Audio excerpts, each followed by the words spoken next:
This most recent Saturday, because I was in Los Angeles, I got to see two of the men who were part of the very first chapel Bible study I was ever a part of 17 years ago, Matthew and Gavin. I saw them separately, but I got to see them both.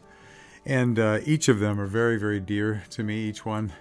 And each have been really instrumental, caring and praying for this ministry. I want to share with you just a little of my interaction with Matthew because he's really taken such a great advantage of some of the new technologies available for communication with persons on the inside. The availability now for things like text, for email, for even for video visiting, that kind of thing. And they're available through the secure systems with regard to tablets that the men are getting in many states, maybe not all states. I'm not putting this out there because I have some new proposal or plan. It just makes me think that new potential comes with new access. So it's just something worth thinking about. I wanted you to hear from Matthew. You will hear him speak of someone with whom his contact was very recent because that person only barely got his tablet. But when I glanced at Matthew's contact list, he's reaching out to so many, and it's beautiful what he does. The interview is outdoors. It's by a restaurant. It's recorded with my phone, so the audio's not very great. But I hope you can hear Matthew's heart as he speaks. My name is Matthew, and I'd like to talk to you today about how I started my day out today. Today's Saturday. It's my day off. I got up at around 4 o'clock this morning.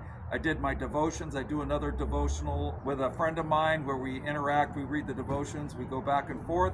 And then after that, I got on my GTL app with an inmate in a prison in California. He had just gotten his tablet this week. They're issuing tablets throughout the state of California in every institution.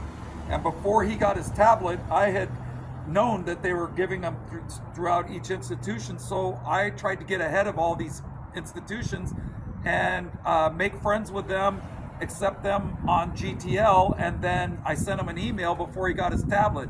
When he received his tablet, I think it was Tuesday or Wednesday, he already had an email from me. I haven't seen him since 2012. Immediately we started texting back and forth, and guess what? He's been in a backslidden state.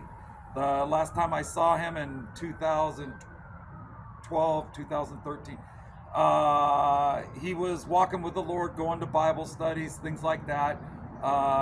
Over the years, he's wandered from the faith. And so we were able to go back and forth. I was encouraging him. I was talking to him. And guess what? The Holy Spirit's working on him. So this morning, I spent time giving him scriptures. And then I was able to talk to him later in the day. He called me on his tablet. And right now, I believe that he's in the process of seeking the Lord again. And now the restaurant turned on its speakers for its outside music, so there you have it. I kind of set aside my time after my devotions in the morning when it's quiet to reach out and text them. And then throughout the day, I get the texts from them back and forth. And it's just been a real blessing. And I'm going to tell you something. I get much more out of this than they do.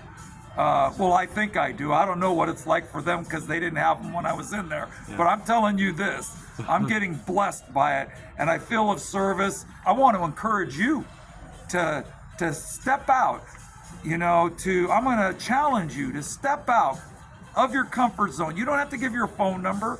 You don't have to give any of that. And adopt an inmate. When I was in prison, I started this program, Adopt a Missionary. You know, when you go in the lobby of your church and they got the missionaries with their families and the cards, I would have people mail those into me. And then I would adopt them to serious prayer warriors. And I'd say, this is your family to pray for. Here's where you can write to them through the church. A lot of them were with MacArthur's Church, Grace Community Church in Sun Valley, California here. And I would adopt out those families, and those guys would pray for those families, and there was a connection. I'm encouraging you to adopt an inmate. Reach out to these guys, communicate with them, encourage them, and guess what? They're going to encourage you.